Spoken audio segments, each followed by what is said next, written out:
Riri waki wa manyumba bururi-ini ukoretwo nyitite thing'ana gikiro kinene, imwe ya njira iria ikoretwo ikihimbirio ni aingĩ ikoneka gukorwo ari njira ya kuhuthira thingo iria ciuikaine ta precast na iria ciambaga gwakwo na gucoka kunyitithanirio haria mwaka ubatie gukorwo.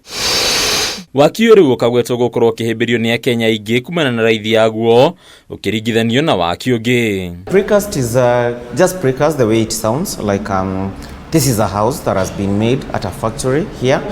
Then we transport or we transfer to your site, as opposed to, you know, when you're doing construction, it involves a lot of work. Now we do a house here as per your specifications and as per your plan, and then we come to your site. Then once you are the site, becomes more of an assembly rather than construction. Kuringana na George Mutua uria niwe murugamiri munene wa kambuni ya Global Precast Technology, njira ino ikoretwo ikiendererwo ni aingĩ kumana na ihinda inini riria rioyagwo nyumba kurikirira gukiringithanio na waki ungi. We need to customize everything from the height to the width, the length of the house. So once you give us the house plan, we take like a week or two to custom make. Then once that has been done, we are looking at another 2 weeks at the site, because I've said again, it's more of an assembly.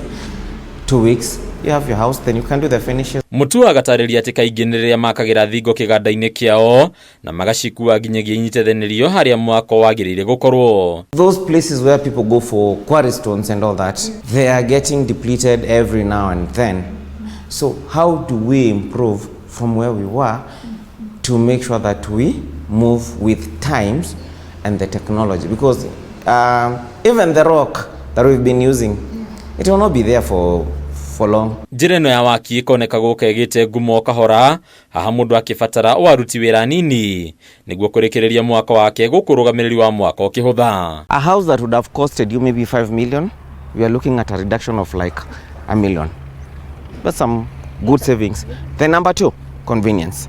Like I mentioned earlier, you cannot take away the fact that you've been told you need 100 pieces, you need 100 pieces. It's never gonna change. Handu-ini ya Kameme TV, ritwa rakwa ni Bataru wa Mwangi.